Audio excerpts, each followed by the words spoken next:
Hello students, welcome to DACJ Home Classes, an attempt to connect learner with instructor, a digital initiative by Director School Education, Jammu, Ma'am Anuradha Gupta ji, myself Satyendra Singh Pathania, teacher, Government High School Parlivan Kathua, and I will be teaching mathematics to class 10th. Hello students, तो आज हम बात करते हैं आपके 6 chapter triangles की। अब triangles आप पिछली क्लासेस में भी right from 6th 7th 8th 9th में आप पढ़ चुके हैं और बहुत सारे जो ट्राइंगल्स के प्रॉपर्टीज़ हैं उनके बारे में आप जानते हैं। अगर आप थोड़ा सा रिकॉल करें तो आपने 9th क्लास में पढ़ा था congruency.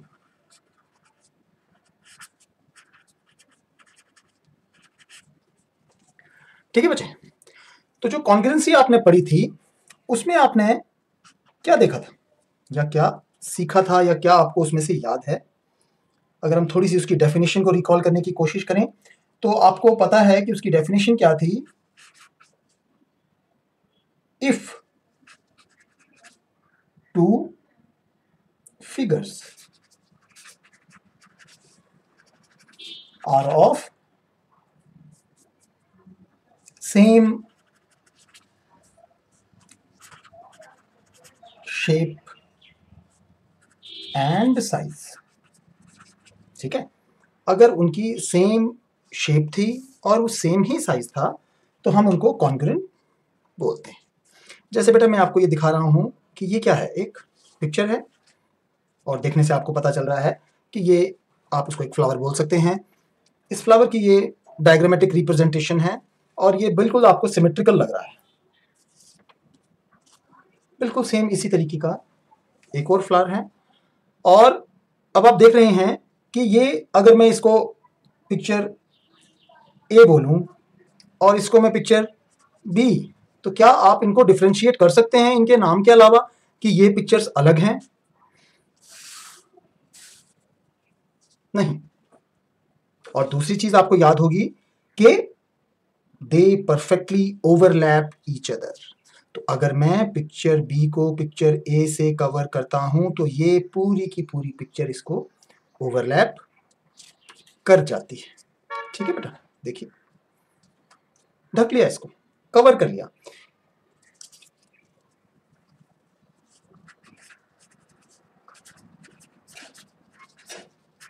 they perfectly overlap each other। ठीक है बेटा, अब हम पिछली बातों को ज्यादा ना याद करते हुए जो हमारा आज का चैप्टर है उसकी तरफ हम चलते हैं। तो आज के जो ट्राइंगल से रिलेटेड हमारा चैप्टर है इसमें हम क्या पढ़ेंगे? इसमें हम पर्टिकुलरली देखेंगे सिमिलैरिटीज के बारे में। किसके बारे में? सिमिलैरिटी। दोबारा से रिपीट कर रहा हूं, 10th क्लास में आपका जो भी ट्राइंगल्स के रिलेटेड चैप्टर है दैट इज सिमिलैरिटी।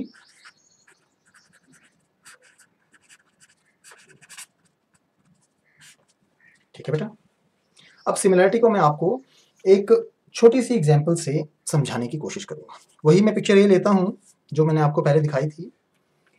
अब पिक्चर बी इसके कॉन्ग्रुएंट है, ये आपने देखा था, लेकिन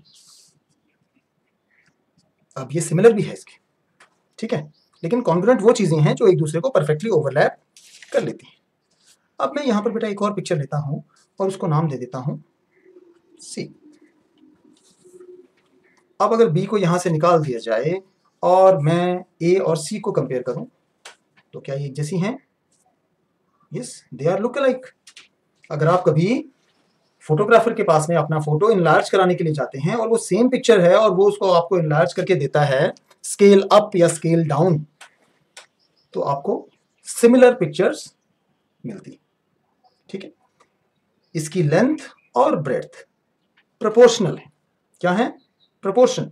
अगर आप इसको प्रोपोर्शन में बढ़ाएंगे तो आपको सिमिलर फिगर्स, सिमिलर पिक्चर्स मिलती हैं। अगर मैं आपको एक और पिक्चर दूं, दिस इज डी, ये भी वही फ्लावर है, लेकिन क्या ये सिमिलर है? सोचिए आप, क्या ए सी सिमिलर है? हाँ। क्या सी और डी सिमिलर हैं? नहीं, क्योंकि इनकी लेंथ और ब्रेड्थ को प्रोपोर्शन में स्केल अप या स्केल डाउन नहीं किया गया। अगर इसको प्रोपोर्शनली हम करते तो ये, अगर मैं इसको स्केल डाउन करूं आराम से फिगर सी को, तो वो फिगर बी जैसी हो जाएगी, लेकिन फिगर डी जो है वो हमारी सिमिलर नहीं है। ठीक है, तो ये आपको क्लियर हो गया। अब हम चलते हैं थोड़ा सा इसकी डेफिनेशन की तरफ। अब दो फिगर्स जो कि मैंने आपको पिक्चर्स में दिखाया कब सिमिलर होती हैं?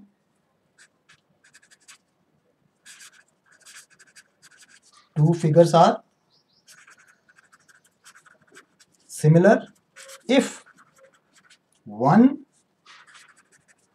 can be obtained by scaling up or scaling down the other।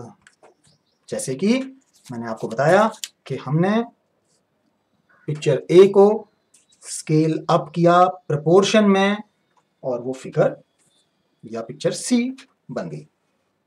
ठीक है बेटा, मतलब हम कह सकते हैं कि ये देखने में एक जैसी होती हैं, इनका साइज छोटा या बड़ा हो सकता है। क्लियर? आगे चलें। चलिए, अब कुछ पॉइंट्स आपने याद रखने हैं कि two figures are similar when, या कब दो पिक्चर्स जो हैं या दो फिगर्स जो हैं वो सिमिलर होती हैं, या कब वो कॉन्ग्रुएंट होती है। Two congruent figures are always similar। Clear बच्चों? ये आपने हमेशा ध्यान में रखना है। जैसे मैंने आपको ए और बी बताया था कि ये फिगर कॉन्ग्रुएंट भी हैं और सिमिलर भी हैं, तो जो दो कॉन्ग्रुएंट फिगर्स या पिक्चर्स होंगी वो हमेशा सिमिलर होंगी। ठीक है बच्चे? नंबर सेकंड पॉइंट जो आपने हमेशा याद रखना है वो क्या है? वो है to similar figures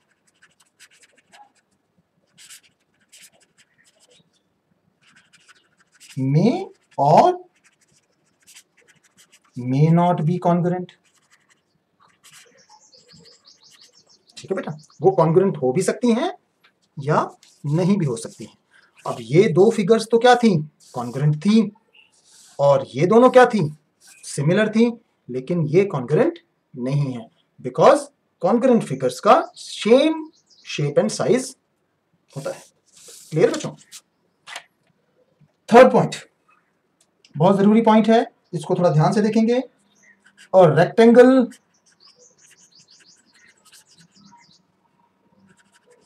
and circle can never be congruent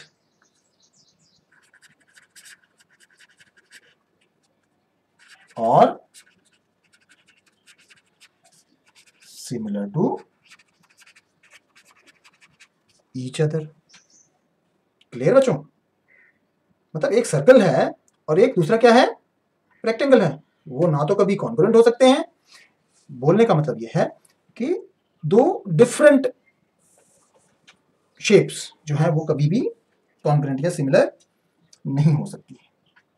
point number 4 क्या याद रखना है? Two circles of different radius are not congruent but are similar. ठीक है बच्चे, मतलब दो सर्कल हमेशा सिमिलर होंगे चाहे वो किसी भी रेडियस के हों, बिकॉज सर्कल लुक लाइक होते हैं। उनको स्केल अप या स्केल डाउन करके उनका रेडियस हम कम ज्यादा कर सकते हैं और सर्कल को हम बड़ा या छोटा कर सकते हैं, तो वो हमेशा सिमिलर होंगे। लेकिन कॉन्ग्रुएंट होने के लिए उन दोनों का रेडियस या डायमीटर सेम होना चाहिए। Point number 5.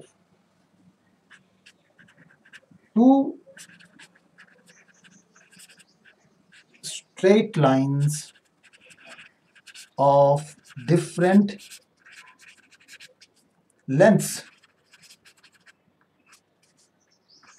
are not congruent but are similar. Clear बच्चों? दो स्ट्रेट लाइंस हैं, या मैं यहां पे आपको अगर ड्रॉ करके दिखाऊं कि अगर ये मैं एक लाइन ड्रॉ करता हूं ए बी 6 सेंटीमीटर, ये लाइन सेगमेंट क्या है ए बी और इसकी लेंथ है 6 सेंटीमीटर। दूसरी जो लाइन है वो अगर मैं 16 सेंटीमीटर 15 सेंटीमीटर या 12 सेंटीमीटर जैसा भी मैं ले लूं, ये लाइन सेगमेंट हमारा आ गया C D and this is 12 centimetre. ठीक है बेटा? तो ये क्या है, ये कॉन्ग्रुएंट तो नहीं है, कॉन्ग्रुएंट होने के लिए इनकी लेंथ बराबर चाहिए थी, लेकिन ये क्या है, सिमिलर है, बिकॉज लाइन ए बी को हम स्केल अप करके लाइन क्या बना सकते हैं, A B over C D is equal to 6/12 and is equal to 1/2। तो ये किस प्रोपोर्शन में है, ये 1/2 के प्रोपोर्शन में है। इसका मतलब हमारी लाइन 1 जो है लाइन 2 के हाफ है, या लाइन 2 जो है वो लाइन 1 के डबल है। क्लियर बच्चे? तो मुझे लगता है यहां तक आपका सिमिलरिटी का जो कॉन्सेप्ट है, थोड़ा सा जो हम अलग अलग शेप्स के लिए है, अलग अलग हमारा पिक्चर्स के लिए है, वो आपका क्लियर हो गया होगा। हम थोड़ा सा इस कॉन्सेप्ट को और अच्छी तरीके से समझने के लिए चलते हैं पॉलीगन्स की तरफ। ठीक है, ट्राइंगल्स पे तो हम आएंगे, लेकिन उससे पहले हम आपको थोड़ा सा कॉन्सेप्ट दे देते हैं सिमिलर पॉलीगन्स का। ठीक है बेटा?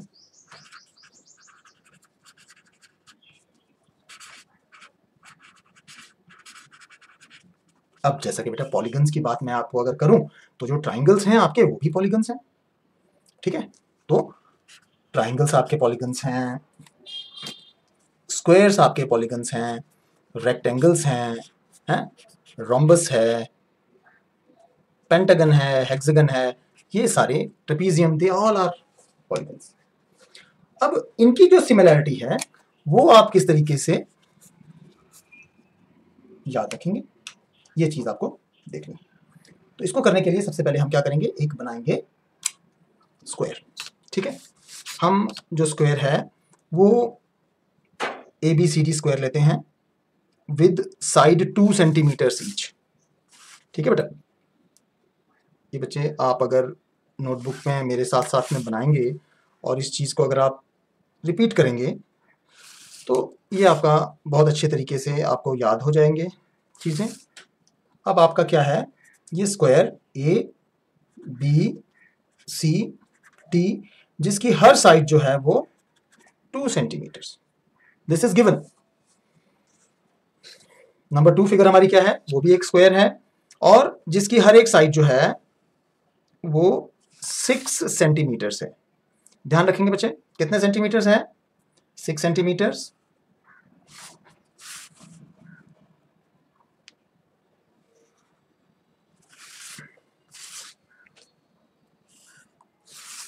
और इसको हम नाम दे देते हैं, आप नाम कुछ भी दे सकते हैं, हम नाम देते हैं A dash B dash C dash D dash.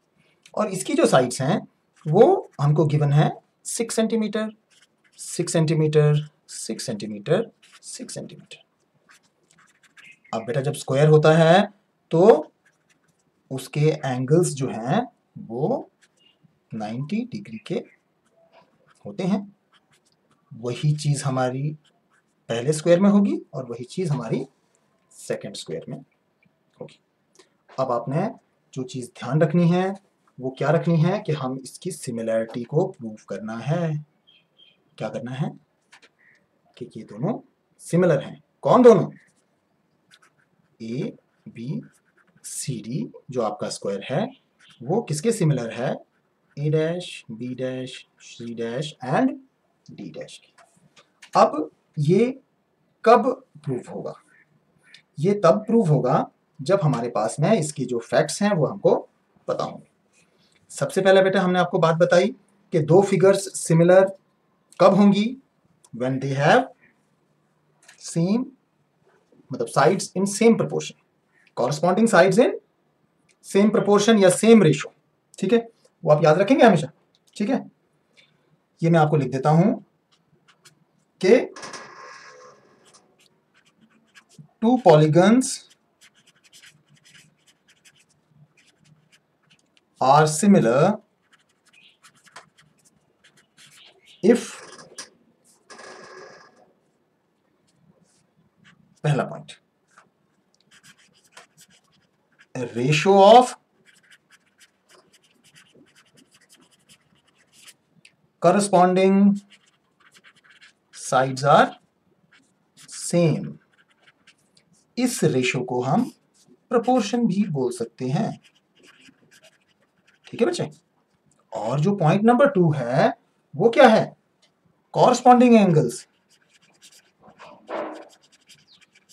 Corresponding angles are same, equal, याद रखेंगे। अब हम क्या करते हैं, देखते हैं। एंगल ए के कॉरस्पॉन्डिंग क्या है? Angle A dash, both are 90 degree. Angle B का क्या है? 90 डिग्री, और इसके कॉरस्पॉन्डिंग क्या है? B dash 90 degree. Angle C के कॉरस्पॉन्डिंग क्या है? Angle C dash, both are of 90 degree.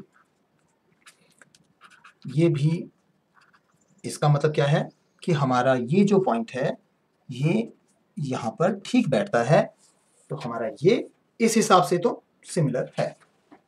अब हमारा दूसरी चीज क्या है? Ratio of corresponding sides are in same ratio. ठीक है, ratio of corresponding sides are same, या corresponding sides are in the same ratio और प्रोपोर्शन। अब उसके लिए हम क्या करते हैं? उसके लिए हम इनके कॉरस्पॉन्डिंग साइड्स की रेशो निकाल के देखेंगे। बेटा ध्यान रखना है कि ये साइड इस साइड के कॉरस्पॉन्डिंग है, इसलिए A B over A dash B dash ही आएगा। That is equal to 2 centimetre by 6 centimetre is equal to 1/3। तो यहां बात आपको क्लियर है कि ये किस रेशो में है? 1:3 या 1/3 की रेशो में। अब हमारा आ गया सेकेंड साइड। तो सेकेंड साइड में क्या है हमारे पास में? B C. अब ओवर क्या आएगा इसके? बेटा ये वाली साइड। ठीक है, मींस बीसी के प्रोपोर्शन या बीसी के जो कॉरस्पॉन्डिंग साइड है और उसका प्रोपोर्शन निकालना है हमने, तो that is B dash C dash, and that is equal to 2/6 and 1/3। तो यहां हमने देखा कि हमारी सेकेंड साइड भी इसी प्रोपोर्शन में है। चलिए साइड थर्ड को ट्राई करते हैं। थर्ड साइड हमारी, हम देख रहे हैं this one, this is C D, और यहां C dash D dash. C D over C dash D dash is equal to 2/6 is equal to 1/3। तो यहां पर हमने देखा कि हमारी ये वाली साइड भी इसी प्रोपोर्शन में आ रही है। अब साइड एक बची है, उसको भी निकालना है, देख लेते हैं। That is A D over A dash D dash is equal to 2/6 is equal to 1/3। तो बच्चों यहां पर हमारी ये चीजें, दोनों पॉइंट्स कौन कौन से? के ratio of corresponding sides are same, वो परफेक्ट है, ये हमने प्रूव कर दिया। तो मतलब बेटा यहां पर आपने देखना है कि हम जो भी चीज प्रूव करते हैं या जो भी चीज हमको गिवन है हमारे पास में, वो चीजें हमने उसको ठीक से लिखना है, और जो फिगर्स बनानी है वो ध्यान से बनानी है। बेटा एक एग्जांपल और लेंगे और फिर हम आपकी सिमिलैरिटी की तरफ और बढ़ेंगे, ट्रायंगल सिमिलैरिटी की तरफ। तो बच्चे हमने सिमिलर पॉलीगन्स में एक स्क्वायर का एग्जांपल देखा। अब हम एक एग्जांपल और आपको देते हैं, उससे आपको चीज़ें थोड़ी सी और क्लियर हो जाएंगी। तो अब हम एक फिगर लेते हैं, दैट इज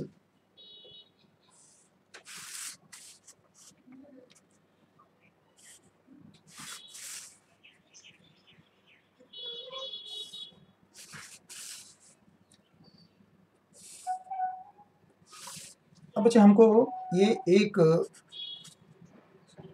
पॉलीगन दिया है ए बी सी डी, और गिवन क्या है कि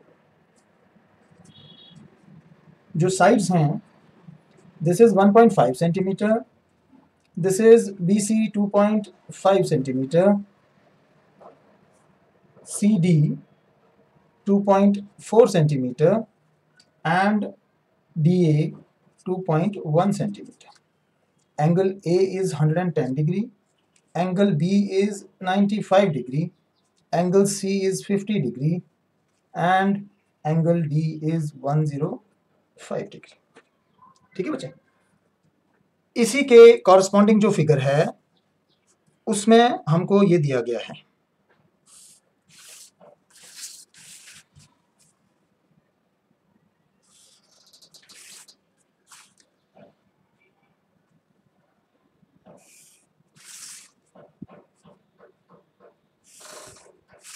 उसमें हमको क्या दिया है कि वो जो पॉलीगन है that is P Q R S, ठीक है बच्चे, और उसके जो एंगल्स हैं that angle P is equal to 110 degree, angle Q is 95 degree, angle R is 50 degree, and angle S is 105 degrees.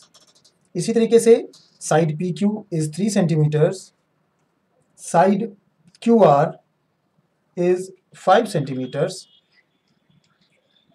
side SR या RS is 4.8 centimeters, and side PS is 4.2 centimeters. अब अगर हमको ये prove करना है, ये देखना है कि ये साइड्स जो हैं वो ये फिगर्स, ये पॉलीगन्स सिमिलर हैं या नहीं हैं, तो हम क्या करेंगे, A B C D is similar to PQRS, ठीक है बच्चे। अब इसके लिए हम सबसे पहले क्या देखते हैं, हम देखेंगे एंगल्स,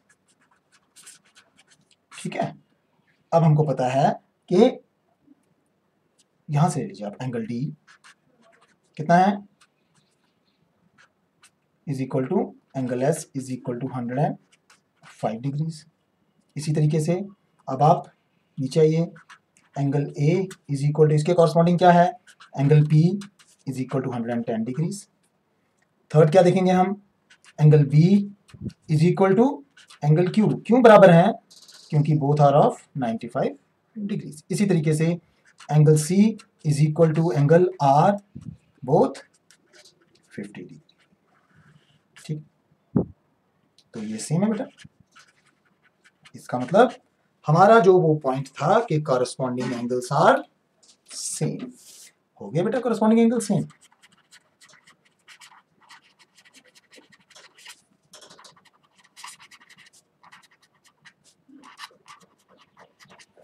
अब यहां ध्यान क्या रखना है आपने कि हमारा एंगल ए किसके कॉरस्पॉन्डिंग है, एंगल पी के, एंगल बी किसके कॉरस्पॉन्डिंग है, एंगल क्यू के, एंगल सी किसके कॉरस्पॉन्डिंग है, एंगल आर के, और एंगल डी किसके कॉरस्पॉन्डिंग है, एंगल एस के।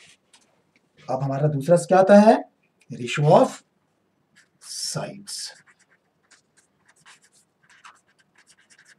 बच्चे जब रेशियो ऑफ साइड्स आपने देखनी है तो जिस तरीके से आपने कॉरस्पॉन्डिंग एंगल्स देखे थे उसी तरीके से आपने कॉरस्पॉन्डिंग साइड्स भी देखनी है।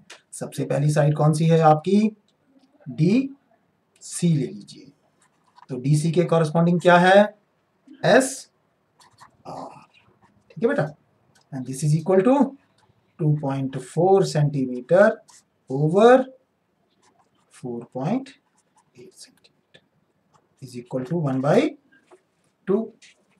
क्लियर। नेक्स्ट साइड हम ले रहे हैं सी बी, कौन सी वाली, सी बी, ये वाली, ठीक है, और इसके कॉरस्पॉन्डिंग साइड कौन सी है, आर क्यू, ये वाली साइड।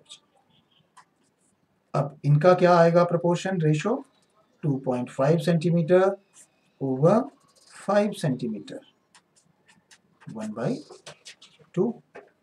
क्लियर। थर्ड साइड हमारी है ए बी एंड ओवर इसके कॉरस्पॉन्डिंग है पी क्यू, ये साइड बचे। ठीक है, और इनका क्या रेशियो आएगा 1.5 centimetre over 3 centimetre, this is 1/2। और लास्ट कौन सी साइड है बच्चे, ये वाली साइड।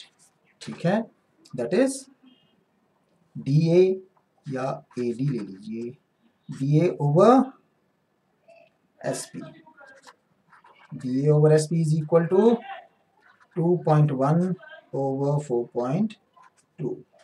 ठीक है बच्चे, दिस इज ऑल्सो 1/। ठीक है, तो दे आर सेम। ठीक है, आपको पता लग गया कि ratio is same, same proportion.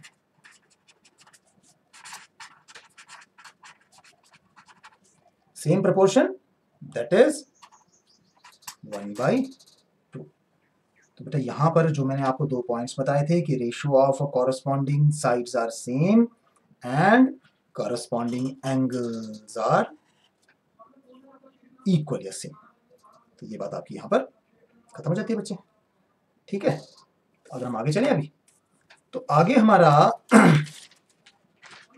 जो हमको दो चीजें अब यहां जो हमने किया अभी तक, उससे हमको क्या पता चलता है कि हमारी सिमिलर फिगर्स कब आएंगी, जब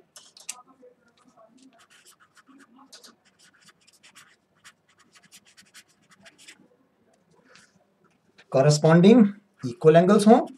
क्या हो corresponding equal angles plus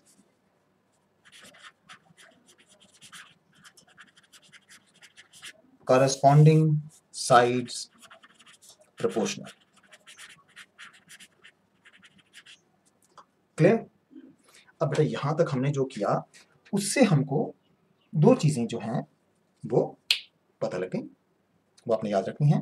point number 1, all dash are always similar. ठीक है, and number 2, all dash are always similar. All circles, ठीक है, और ऑल स्क्वायर्स। इसी तरीके से all lines are always similar भी आप बोल सकते हैं, लेकिन ये 2 पॉइंट आप हमेशा याद रखें। अब हम बच्चे अपने जो मेन हमारा आज का टॉपिक है वो हम शुरू करते हैं, that is similar triangles. Similar triangles. अब बच्चे सिमिलर ट्राइंगल्स की जब मैं बात करता हूं तो दो ट्राइंगल्स कब सिमिलर होंगे, जो कुछ हमने अभी तक आपको पढ़ाया या जो कुछ मैंने आपको पॉइंट्स बताए, तो उसके हिसाब से 2 triangles are said to be similar if and only, अब ये याद रखेंगे, they have, क्या होगा, point number 1 and point number 2, इसको अपनी नोटबुक पे नोट कर लीजिए। If they have equal corresponding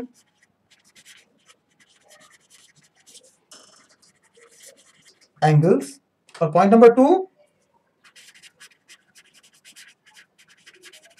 corresponding sides proportional। ठीक है बेटा, इस बात को हमेशा याद रखेंगे। इक्वल कॉरस्पॉन्डिंग एंगल्स हैं और कॉरस्पॉन्डिंग साइड्स प्रोपोर्शनल। 2 ट्राइंगल्स लेते हैं, फिर आपको इसके बारे में आगे कराएंगे। ठीक है, ट्राइंगल्स लीजिए, नाम अपनी इच्छा के अनुसार डाल सकते हैं कि आपने उन ट्राइंगल्स के क्या नाम रखने हैं। ठीक है, और ये कब सिमिलर होंगे ये चीज आपको पता लगे। ठीक है बच्चा, ये आपके पास में दो ट्राइंगल हैं, एक ट्राइंगल है ABC और दूसरा ट्राइंगल है DEF। अब बच्चा मुझे बताइए कि इसमें कौन सी साइड किसके कॉरस्पॉन्डिंग है। सबसे पहला हमारी साइड क्या है, AB। ठीक है बच्चा, ये जो AB साइड है हमको दिया गया है कि ये 3 सेंटीमीटर है और ये किसके प्रोपोर्शन में होनी चाहिए, अपनी कॉरस्पॉन्डिंग साइड DE, और ये हमको क्या गिवन है, ये 6 सेंटीमीटर है। इसी तरीके से हमारी दूसरी साइड है BC जो कि 4 सेंटीमीटर है और इसके कॉरस्पॉन्डिंग कौन सी साइड है, EF 8 सेंटीमीटर। देन हमको गिवन है AC जो कि थर्ड साइड है, दिस इज 5 सेंटीमीटर। ठीक है बच्चा, और DF जो हमारी साइड है दैट इज 10 सेंटीमीटर।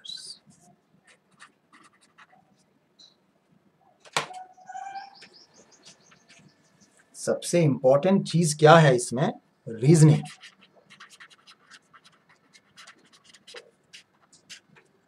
ठीक है बच्चे, रीजनिंग जब तक आप याद नहीं रखेंगे तब तक आप ट्राइंगल्स को सिमिलर प्रूव नहीं कर पाएंगे। यहां पर आपके पास में क्या है, ट्राइंगल ABC और ये सिमिलर है किसके, ट्राइंगल DEF के। कब होगी, ओनली इफ, याद रखेंगे इस चीज को, ये सिमिलर कब होंगी, जब एंगल A इक्वल टू होगा एंगल D के और रीजनिंग क्या है, गिवन। याद रखेंगे angle B is equal to angle E, ये भी गिवन है, और angle C is equal to angle F। ठीक है बच्चा, ये भी गिवन है। ठीक है, अब ये तो 3 चीजें गिवन है, लेकिन इससे ट्राइंगल सिमिलर प्रूफ होता है या नहीं होता, नहीं होता। हमको बताया गया कि करस्पॉन्डिंग एंगल्स इक्वल होने चाहिए, और दूसरी चीज क्या बताई गई है कि करस्पॉन्डिंग साइड्स प्रोपोर्शनल होनी चाहिए। दैट मींस AB ओवर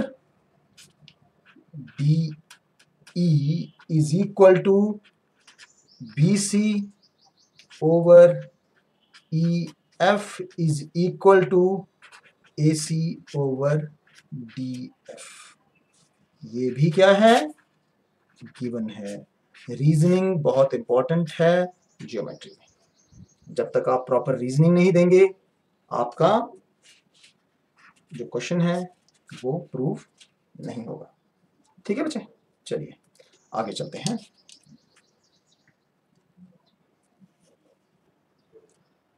तो बच्चे अभी तक आपको पता चला कि किस तरीके से दो ट्राइंगल्स सिमिलर होती हैं।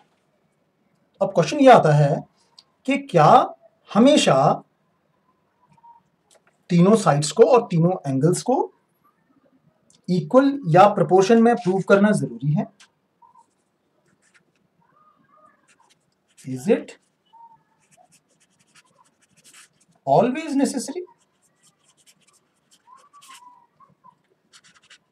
टू प्रूव all 6 parts,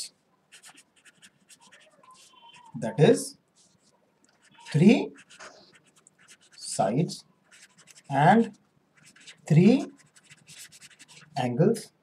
अब 3 sides को क्या करना पड़ता है, they are in proportion, और इनको इक्वल। तो क्या ऐसा करना पड़ता है, नो। तो फिर क्या करेंगे बच्चे, इसके लिए हमारे पास में है कंडीशंस। वी हैव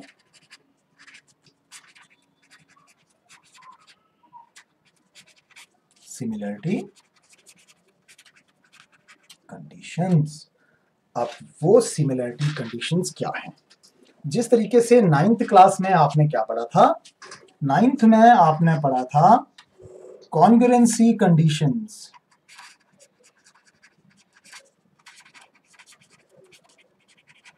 और 10th में आपके पास में क्या है, सिमिलरिटी कंडीशंस।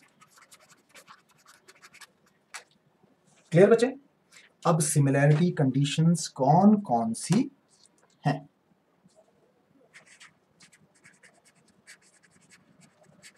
सिमिलरिटी कंडीशंस कौन कौन सी हैं? नंबर 1 इज ए सिमिलैरिटी, ठीक है बेटा। Number 2 is A similarity, angle angle angle similarity. Number 3 is S similarity, that is side angle side similarity, and the fourth one is S similarity, that is side side side similarity। मैं बच्चे आपको इन सभी similarities की एक एक example दूंगा, ठीक है बच्चा। एंगल एंगल सिमिलैरिटी, एंगल, दूसरा एंगल और एक angle similarity.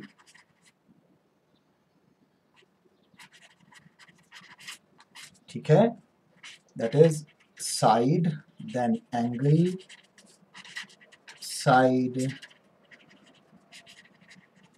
Similarity, this is side side side similarity. Clear मेरे बच्चों? तो यहां तक हमारी ये सारी चीजें हो गई क्लियर।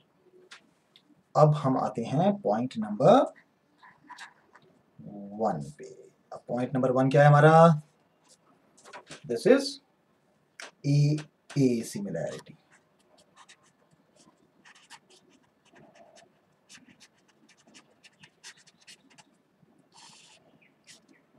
करें बेटा?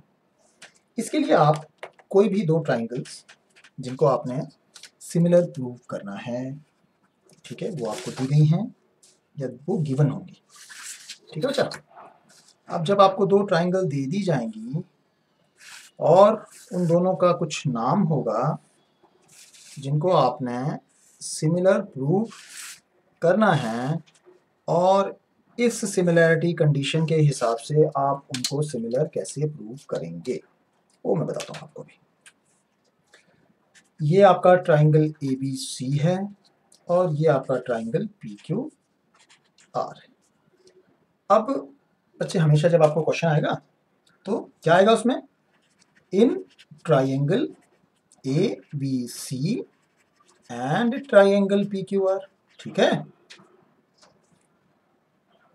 If it is given that, क्या दिया हुआ है आपको उस प्रॉब्लम में?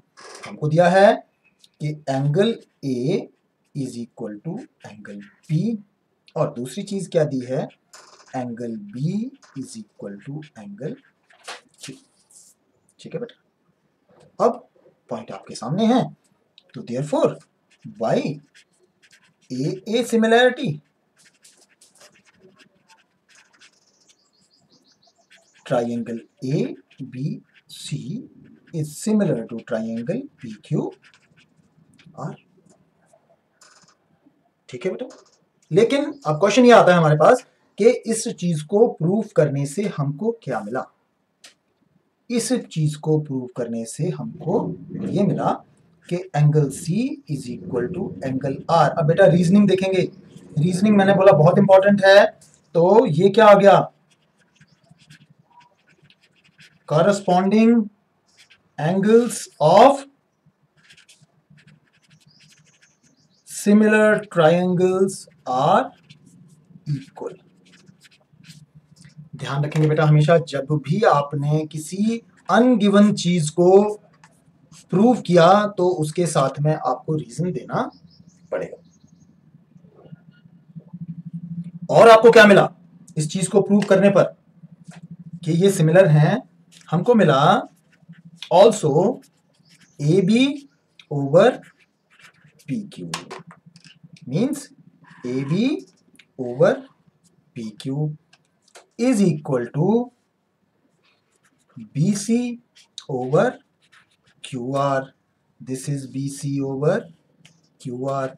देन आपको A B over P R, ये वाली साइड. ठीक है. अब इसका क्या रीजन लिखेंगे? इसका रीजन है कि रेशियो ऑफ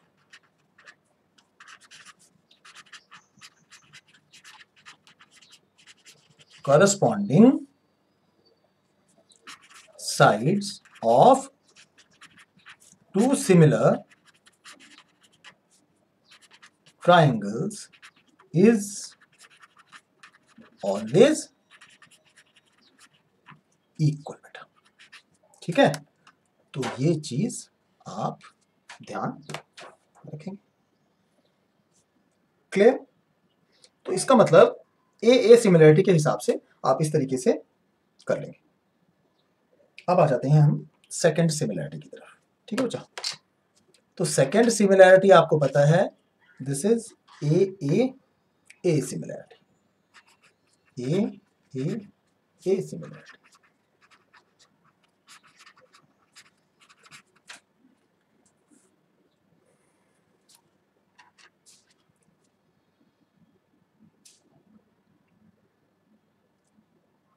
अब आपका जो ए सिमिलरिटी है उसमें भी अगर हम दो ट्राइंगल्स ले लें,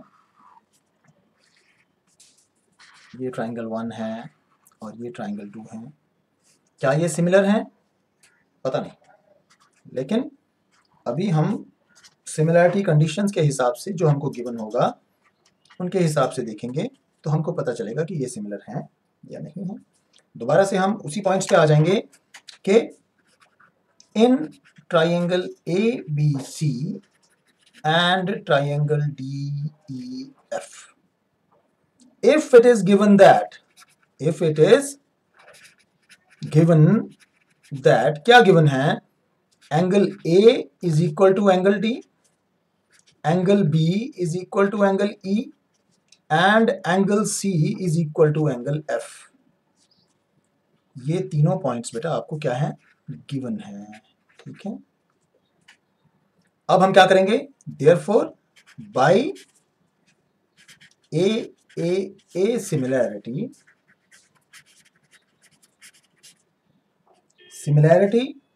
triangle ABC is similar to triangle DEF. Clear? ठीक है. अब ये सिमिलरिटी हमको क्या बताती है और इसको प्रूव करने से क्या हुआ? इसको प्रूव करने से it implies that A B over D E, A B over D E is equal to B C over E F, ये वाला बचे, और A C over D F, ये आपकी थर्ड साइड. ठीक है. अब ये इसकी रीजनिंग क्या आएगी? वही मैंने आपको बताया था बच्चे कि रेशियो ऑफ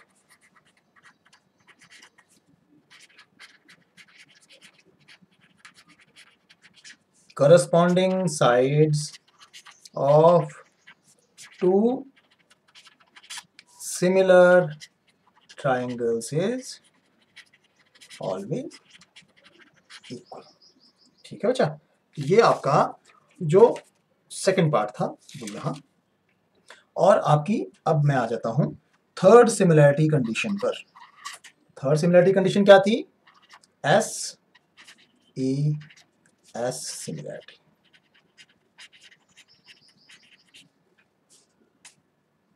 ठीक है बेटा? इसके लिए भी हमारे पास में दो ट्राइंगल्स हमको दी गई हैं, पहली, और ये ट्राइंगल क्या है हमारे पास में? Second triangle. फर्स्ट ट्राइंगल का नाम क्या है? M N O. ABC से हम थक गए हैं इसलिए हमने MNO DEF, ठीक है बेटा। अब इसमें क्या है, दो साइड्स और एक एंगल, ठीक है। वहीं आ जाइए, in triangle MNO and DEF आपको क्या दिया है, दो sides, two sides are in proportion, that is MN over DE is equal to MO over, बेटा ये MN साइड है और ये MO साइड है, ये आपकी DE साइड है और इसके कॉरस्पॉन्डिंग साइड कौन सी है, DF। रीजनिंग में क्या लिखेंगे, गिवन, ठीक है। और आपको इसके अलावा क्या दिया है, इसके अलावा हमको दिया है कि angle M is equal to angle D, angle M is equal to angle D, ठीक है बच्चे। इसका मतलब एंगल D और एंगल M जो है वो बराबर हैं, ये भी गिवन है। तो अगर ये दोनों चीजें दी हैं आपको तो हम क्या करेंगे, देयरफॉर बाय SAS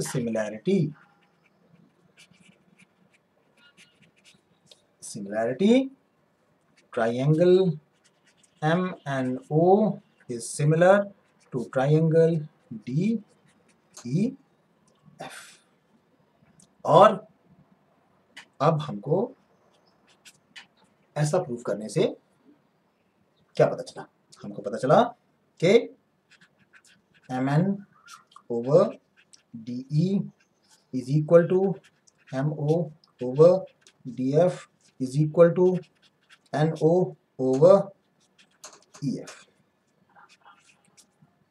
रीजनिंग क्या है, रेशियो ऑफ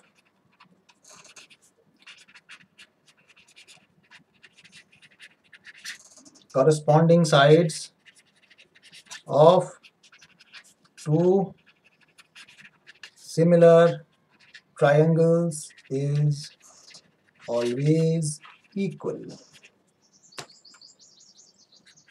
क्लियर। और हमको क्या पता चला, and angle N, this one, angle N is equal to angle E और angle O is equal to angle F, ठीक है बेटा। इसके लिए रीजनिंग वही वाली याद रखेंगे, भूलेंगे नहीं। क्या आएगा, corresponding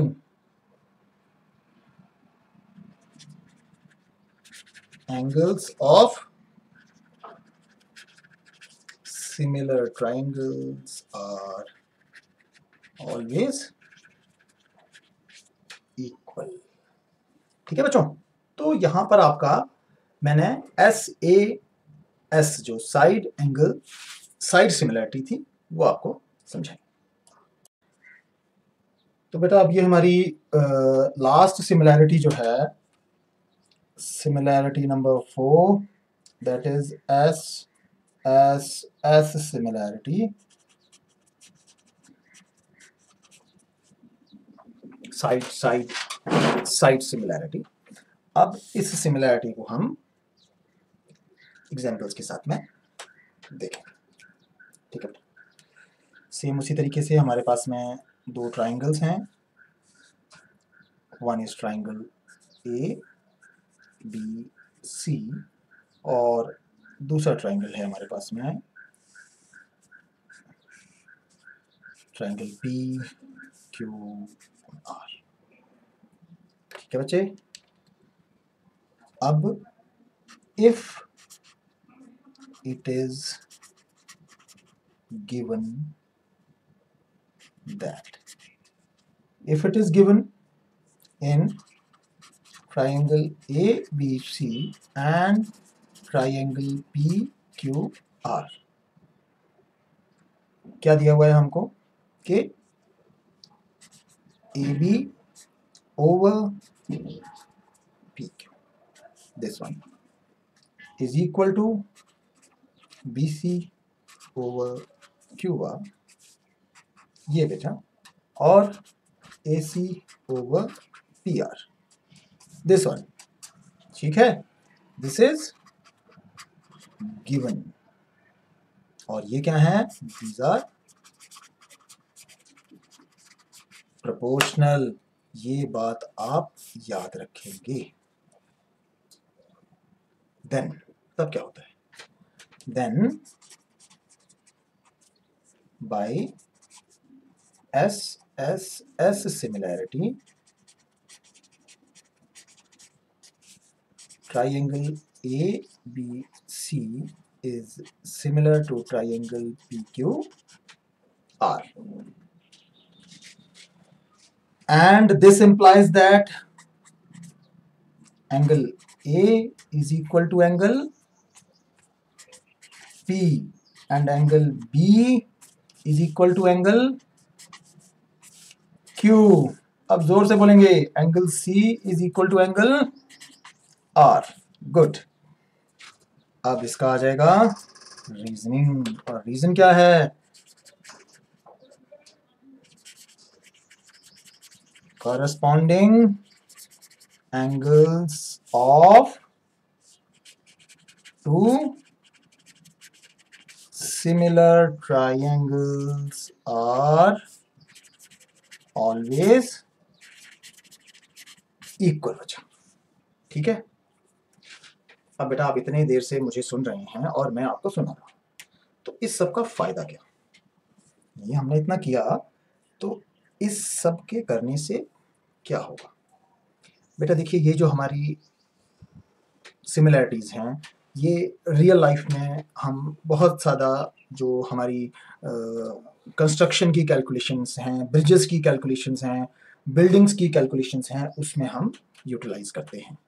हम इनके मॉडल्स बनाते हैं, रियल मॉडल्स, छोटे मॉडल्स चीज़ों के, जिनको हम अपनी रियल लाइफ में अप्लाई करके देख सकते हैं कि वो चीज़ क्या फिजिबल है, क्या हम उस कंस्ट्रक्शन को बना सकते हैं, क्या वो ब्रिज चल पाएगा, क्या उस ब्रिज पे इतना लोड हम दे पाएंगे। ये सब चीज़ें हम कहाँ देखते हैं, इसी सिमिलैरिटी के हिसाब से। अब बेटा एक क्वेश्चन करते हैं, जिससे आपको इस सिमिलैरिटी के बारे में, ये हमने क्यों पढ़ी और इसका क्या फ़ायदा है, आपको पता चल जाएगा। ठीक है, तो क्वेश्चन है, an electric pole 6 meters in height casts a shadow of 3 meters on the ground, and at the same point of time a mobile tower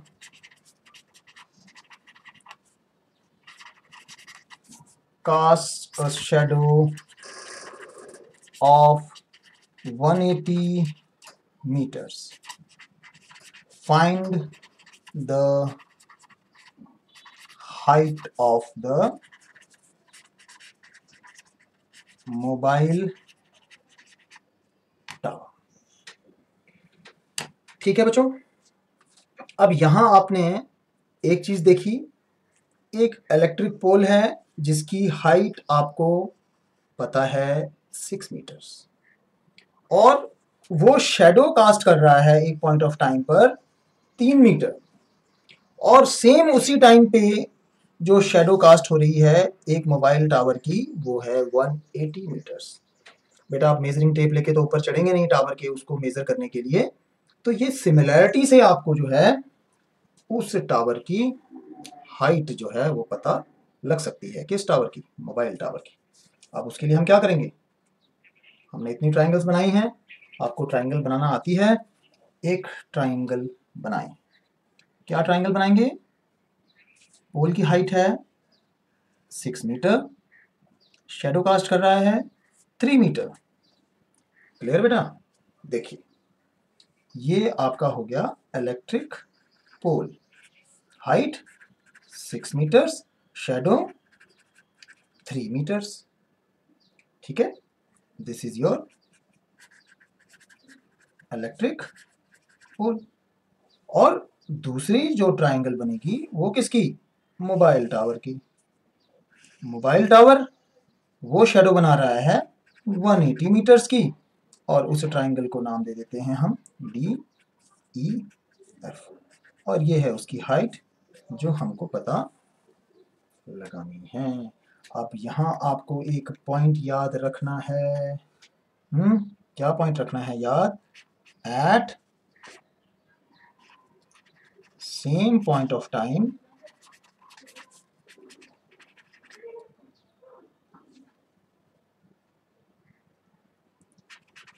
the elevation of sun is same for all the objects।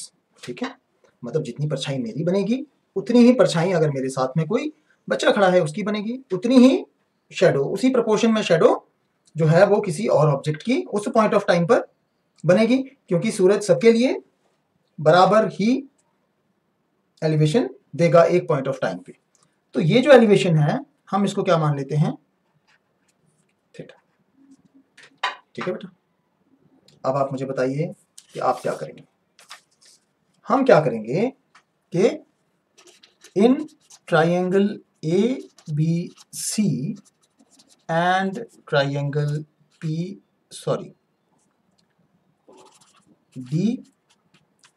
And F। DEF क्या है? Mobile tower. और ABC क्या है?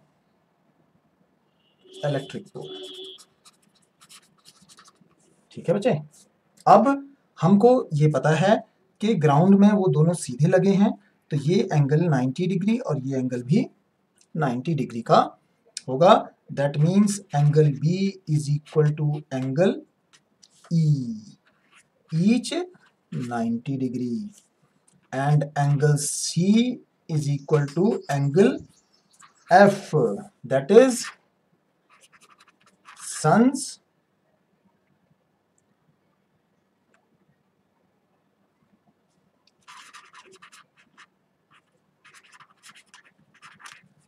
induction is same for all the objects at the same point of time। Clear बच्चा? Therefore by, अब यहां पर पहली similarity AA,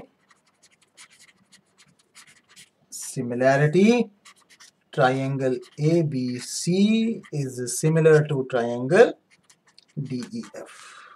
real life example है, और आपको अब इसकी हाइट जो है वो निकालनी है, and this implies that AB over DE is equal to BC over EF। Reasoning जरूर देंगे मेरा बच्चा। रीजनिंग क्या आएगी?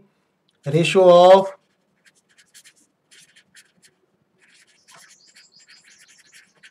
corresponding sides of two similar triangles is always equal। तो ये रेशियो आपकी क्या हो गई? इक्वल। अब ये जो आपकी इक्वेशन बनी है, इसमें आप जो वैल्यूज आपके पास हैं, ये वाली और ये वाली जो है उसको आप पुट कीजिए। ठीक है बेटा, अब AB is 6 meters, DE is the height, and BC is 3 meters, and EF is 180 meters। Cross multiply कीजिए, 3H is equal to 6 into 180 ठीक है, and h is equal to 6 into 180/3 and h is equal to 360 meters. Therefore, height of the mobile tower is 360 meters. ठीक है बच्चों, तो हमने यहां पर सिमिलैरिटी, ट्रायंगल सिमिलैरिटी को पढ़ा। उसके लिए हमारे पास में सिमिलैरिटी कंडीशंस को हमने स्टडी किया और उसको एक रियल लाइफ एग्जांपल में भी मैंने आपको अप्लाई करके बताया। अब नेक्स्ट जो मेरा लेसन रहेगा वो जो आपकी थ्योरम्स हैं आपके चैप्टर 6 में इससे रिलेटेड, वो मैं आपको करवाऊंगा। थैंक्स बेटा।